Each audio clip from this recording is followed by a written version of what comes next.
లేదా నీకు? అది అది అని నసుగుతున్నావు. నువ్వు ఎవరితో మాట్లాడుతున్నావో నేను అన్నీ విన్నాను. పోయి పోయి ఆ భాగీరథి దగ్గర డబ్బు తీసుకొస్తావా? నువ్వు ఎంత తప్పు చేశావే స్వర్ణ. ఈ విషయం అమ్మమ్మ గారికి తెలిస్తే ఇంకేమైనా ఉందా? శత్రువుతో చెయ్యి కలిపి కాపురాన్ని కూల్చుకుంటావా? వాళ్ళెప్పుడు నీ కాపురం కూలుతుందా అని ఎదురు చూసేవాళ్ళు. నువ్వే వెళ్ళి వాళ్ళ చేతికి నీ జుట్టు అందిస్తావా? ఎందుకే ఇంత బుద్ధి తక్కువ పనిచేశావు? బుర్రలేదా నీకు? బాబాయ్ నమ్మితే మనకి మిగిలేది ఇదే. నీకు తెలియకపోవచ్చు గాని అంత వయసు వచ్చింది. ఆవిడ బుద్ధేమైంది? ఇలా మంది కాపురాలు కూలిస్తే ఆవిడ మనవరాలకి కాపురమే లేకుండా పోతుందని ఆలోచన లేదా?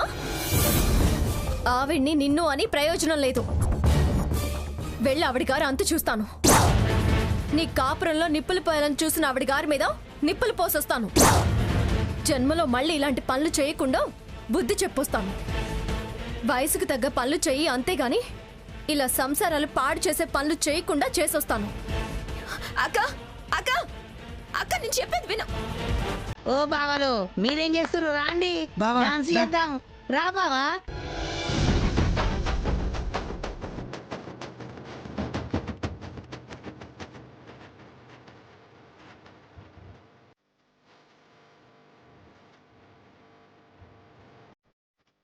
స్వర్ణిది సీత అది గదిలో ఉంది అమ్మమ్మ గారు.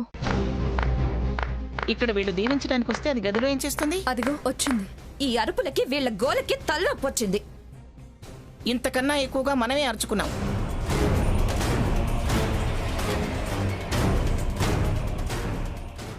అప్పుడు రాని తలనొప్పి ఇప్పుడే వచ్చిందా నీకు? వెళ్ళండి, వెళ్ళి వాళ్ళ దీవెనలు తీసుకోండి.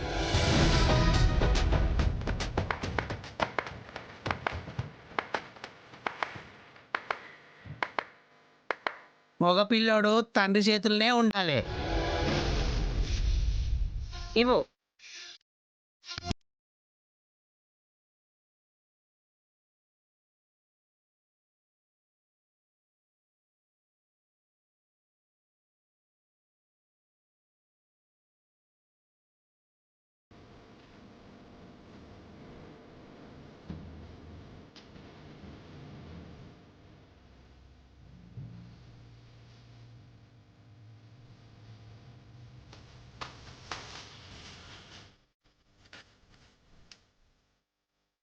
రాజావారు కట్నం పెట్టండి.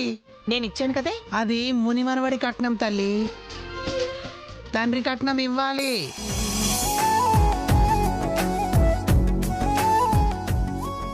మరి రాణిగారిది నేను ఇచ్చాను కదే. తల్లి కట్నం కూడా కావాలి కదా.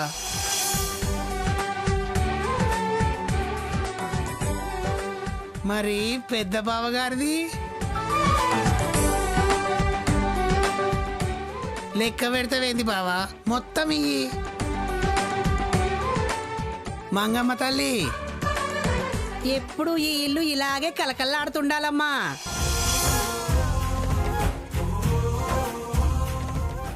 మనవలు మునిమనవలు అందరూ పిల్లా పాపలతో సల్లంగా ఉండాలి. కలకాలం సల్లంగా బతకాలి.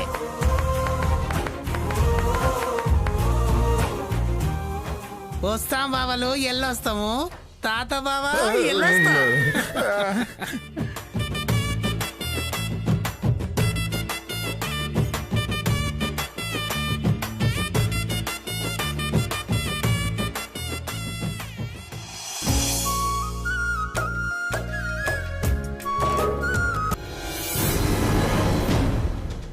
భాగీరథి దేవి, భాగీరథి దేవి, భాగీరథి దేవి.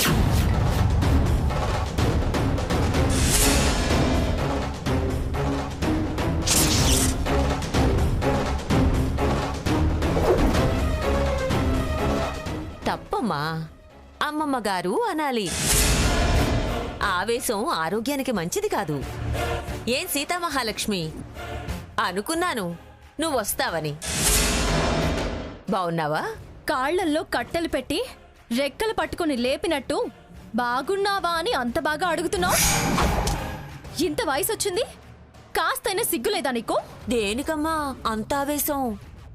నేనేం తప్పు చేశాను? మా అమ్మమ్మ గారు మీకు మీ మనవరాలికి చేసిన శాస్తి మర్చిపోయారా? మళ్ళీ మా కాపురాల్లోకి తొంగి చూడడం దేనికి? నా చెల్లెలికి డబ్బిచ్చి దాని కాపురాన్ని కూల్చాలని చూస్తున్నారా? శాస్తి చేస్తే కోపం వస్తుంది, పగ పెరుగుతుంది. ఓ ఆశయం ఉన్నవాళ్ళు అవమానానికి పరాజయానికి భయపడితే లక్ష్యం చేరుకోలేరు. మీరు శాస్తి అనుకుంటున్నారు, నేను ప్రతీకారం తీర్చుకోవాలనుకుంటున్నాను. ఇందులో తప్పే ఉంది? ఓడిపోతామన్న భయం ఉన్నవాళ్లే నీలా అర్థం లేని మాటలు మాట్లాడతారు. నీ చెల్లెలి కాపురం కూల్చందే, నా మనవరాలి కాపురం నిలబడదు అనుకునేదాన్ని. ఎందుకు మానుకుంటాను? తన కాపురం తనే కూల్చుకుంటుంటే చేతనైన సహాయం చేశాను తప్ప, నిప్పు తనే అంటించుకుంటుంటే కాస్త గాలి ఊదాను తప్ప, నేనేం మంట అంటించలేదు. అనవసరంగా నా ఇంటికొచ్చి నా మీదే రంకెలు వేయకు. ఇలా దౌర్జన్యం చేస్తే నువ్వు నా ఇంటి మీదకి దొమ్మీకొచ్చావని కేసు పెట్టాల్సి వస్తుంది. జాగ్రత్త. కేసు పెడితే మిమ్మల్ని మా అమ్మమ్మ గారు కైలాసానికి పార్సల్ చేస్తుంది. జాగ్రత్త. మీ అమ్మమ్మ గారైతే నీకు గొప్ప కావచ్చు, నాకా మంగమ్మ. ఆఫ్టర్ ఆల్ చూడు, నేనుగా మీ ఇంటికి రాలేదు, నీ చెల్లెల్ని కలవలేదు.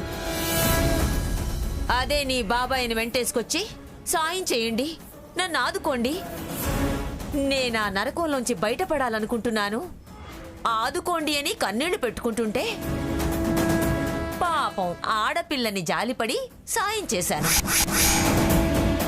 చేసిన సహాయం మర్చిపోయి నా మీద విరుచుకుపడతావే? అసలు నీకు సంస్కారం ఉందా? జాలి పడ్డారా? దయ చూపించారా? ఆదుకున్నారా? ఆ మాటలు అనడానికి మీకు నోరెలా వస్తుంది? కక్కిన కూటికి అది వదిలేసిన భర్తని నీ మనవరాలకిచ్చి చేసుకోవాలని చూసిన నీచమైన బుద్ధిన దానివి నాకు సంస్కారం ఉందా లేదా అని అడుగుతున్నావా? నేను కాబట్టి మాటలతో అడుగుతున్నాను. అదే మా అమ్మమ్మ గారు వస్తే ఏ కీలు కా కీలు విరిచి నీ చేతుల్లో పెడుతుంది. జాగ్రత్త. పోవే, నీకు నీ అమ్మమ్మకు దడిసే పిరికిదాన్ని కాదు నేను. అయినా యాచించిన దానికి దానికి ఉండాలే.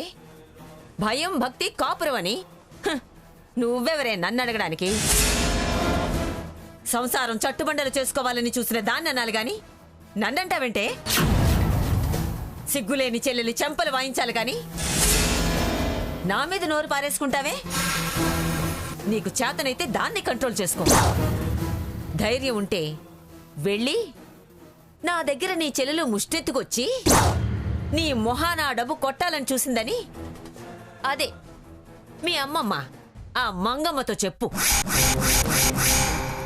ఊరికే రంకెలు వెయ్యకు. నీ చెల్లెలు దరిద్రపు వేషం వేసుకొచ్చింది, ఇచ్చాను. మీద భయం పెంటి నా మీద గతి లేక వచ్చింది కాక నా మీద గొంతులు వేస్తావే? ఏంటి గతలేకొచ్చానా? కాక కొట్టుకు కొట్టుకు మూలుగుతుంటే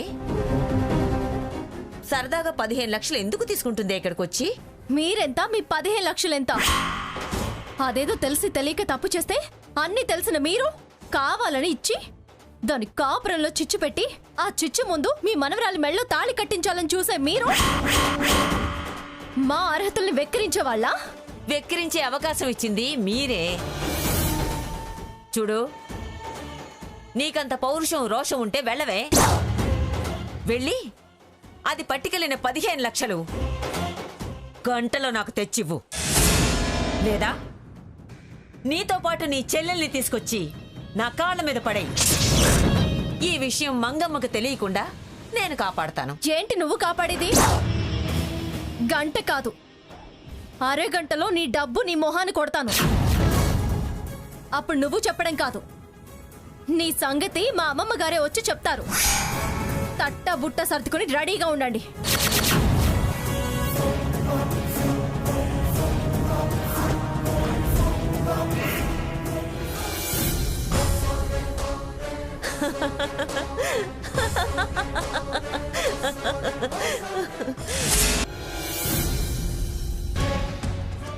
అమ్మా, నానా, అమ్మా, తొందరగా రండి. ఏంటి సీత మళ్ళీ ఏమైందే? ఎందుకు ఇలా పరిగెత్తుకుంటూ వచ్చావు? అమ్మా నేను మళ్ళీ వచ్చి మీకు అన్ని వివరంగా చెప్తాను. ముందా డబ్బివ్వమ్మా. ఏంటమ్మా డబ్బు ఇవ్వడం ఏంటి? అదే నాన్న స్వర్ణ తీసుకొచ్చిందే. ఇంతకీ స్వర్ణ డబ్బు ఎక్కడి నుంచి తీసుకొచ్చిందో తెలుసా? ఆ భాగీరథి దగ్గర. ఏంటి భాగీరథ్ దగ్గర? ఎంత పనిచేసింది! ఈ విషయం పెన్నిగారికి తెలుసా? అవన్నీ తర్వాత. ఆవిడతో అర్ధగంటలో నీ డబ్బు తెచ్చి నీ మొహాన్ని కొడతానని ఛాలెంజ్ చేసొచ్చాను. ముందా డబ్బు ఎక్కడుందో చూడండి. అసలు ఆ గొడవలో మేము డబ్బు గురించే పట్టించుకోలేదే. మీరు వెళ్ళిన తర్వాత ఆ సంచే చూడలేదు. ఒకవేళ స్వర్ణ లోపల ఎక్కడైనా పెట్టిందేమో చూడండి. వెతకండి నాన్న, వెతకండి. మీరు వెతకండి.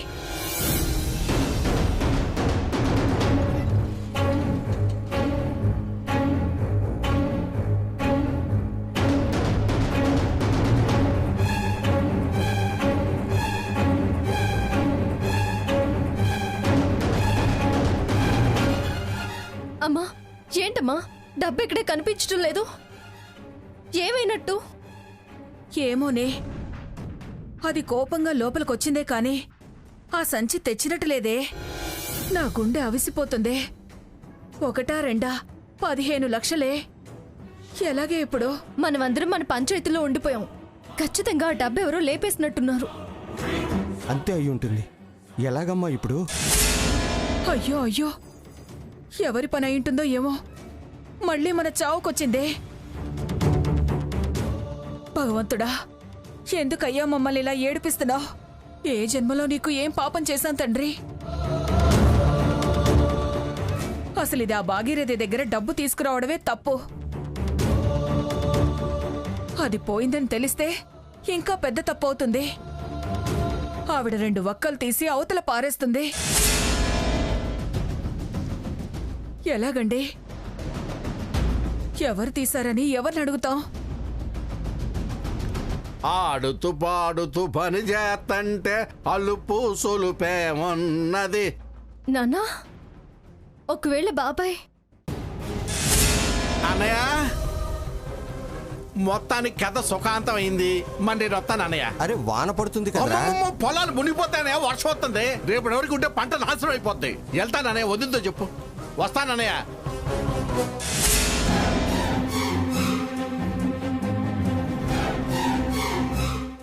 ఇద్దరు కలిసి ఎవరబ్బా? హలో రే రాధాకృష్ణ, అన్నయ్య. నువ్వేమన్నా స్వర్ణ తెచ్చిన 15 లక్షల రూపాయల సంచి ఏమైనా తీసావా? ఏంటి 15 లక్షల సంచా? అసలు సంచే చూడలేదన్నయ్య నీ మీదటో. తీయటమేంటి అన్నయ్య?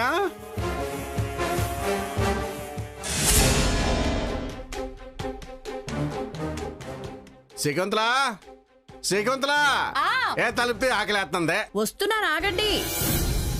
డబ్బులతో లోపలికి వెళ్ళామంటే ఇది చూసేస్తుంది. ధనలక్ష్మి చేతిలో ఉంది.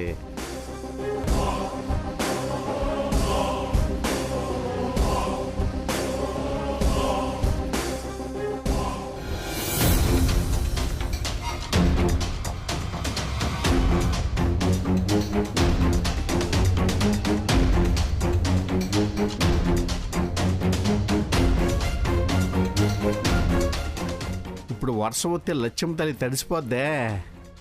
ఏం చేయాలి? రేఖమ్మా, అది ఆ సీలింగ్ అది. అన్నయ్య బిడ్డల బతుకు ఏమవుతుందో నా టెన్షన్లో అట్టే చూశాను కానీ ఆ డబ్బు సంచి అసలు పట్టించుకోలేదన్నయ్య. మా వదిన మీద గొడవ కొలుకొచ్చిన తర్వాత నీతో చెప్పే కదన్నయ్య వచ్చాను. వర్షంలో అది సంతకాలు సాధ్యాలంటూ అటుపక్కల్ని ఇటుపక్కల్ని పిలిచింది కానయ్య. పంచాయతీ సద్దుమణిగాక ఎవరైనా సర్దేశారేమోనన్నయ్య. ఆటోల్ని ఇటోల్ని ప్రత్యేకంగా ఆ పక్కింటి ఆడుతుంది చూడు, అదే గోడ మీద తలకాయ, దాని అడిగి చూడు చెప్పుద్ది. అడిగి చెప్పు దెబ్బలు ఏమన్నా తినమంటావా? మంచి సలహానే ఇస్తున్నావురా.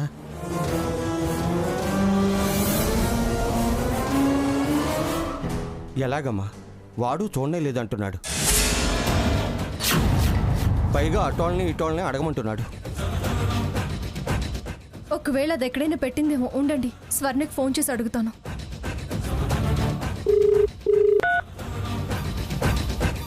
ఏంటక్క, డబ్బు ఇక్కడే కనిపించడం లేదు. డబ్బులు సంచి కనిపించట్లేదా? అయ్యో, ఇప్పుడు ఎలా అక్క? అసలే అది ఆ భాగీరథి దగ్గర నుంచి తెచ్చిన డబ్బు. అర్ధ గంటలో తన మొహాన్ని కొడతానని వెళ్ళావు. ఇప్పుడు ఆవిడికి ఆ డబ్బు ఇవ్వకపోతే ఆ విషయం అమ్మమ్మ గారికి చెప్తుంది.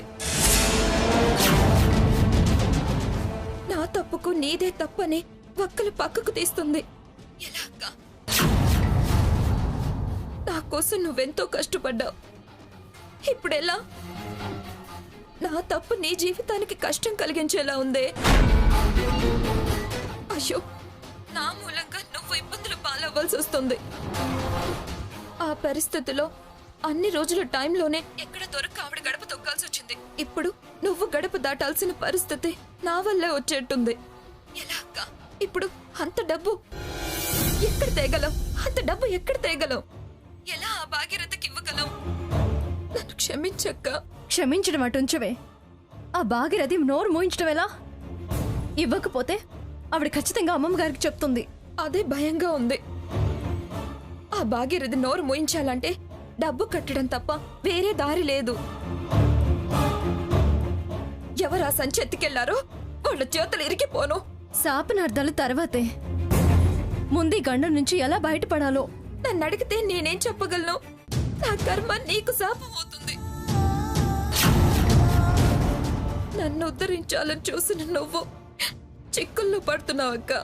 పాపిష్టిదాన్ని నీ చెల్లెలుగా పుట్టి నీకు చెడు చేస్తున్నాను. ఆ భాగీరథి బారి నుండి బయటపడాలంటే, ఒక్క పక్కకు తీయకుండా ఉండాలంటే ఒకే ఒక్క దారి.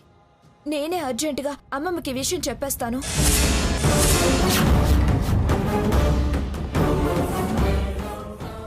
ఇదిగో ఈ తొందరపాటే ఇంత దాకా తీసుకొచ్చింది.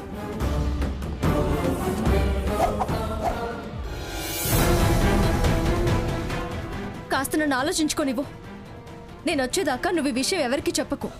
ఆ భాగీరథితో నేను మాట్లాడతాను.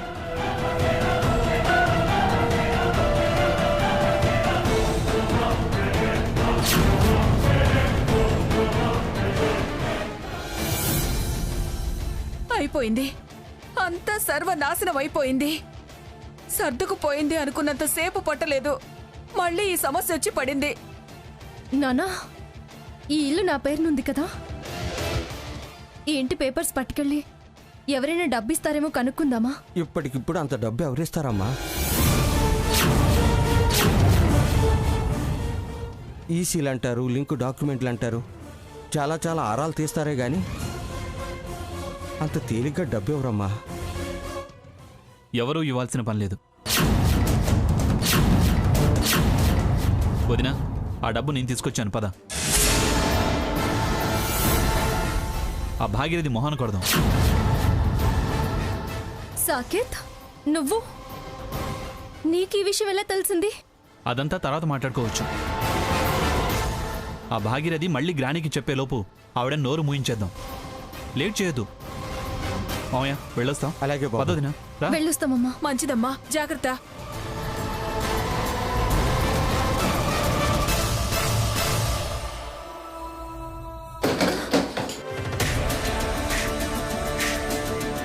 ఇదిగో మీ డబ్బు 15 లక్షలు. అర్ధ గంటకి 5 నిమిషాల ముందే నీ మొహాన్ని కొట్టాను. చూసుకో 15 లక్షలు ఉన్నాయో లేవో బాగా చూసుకో.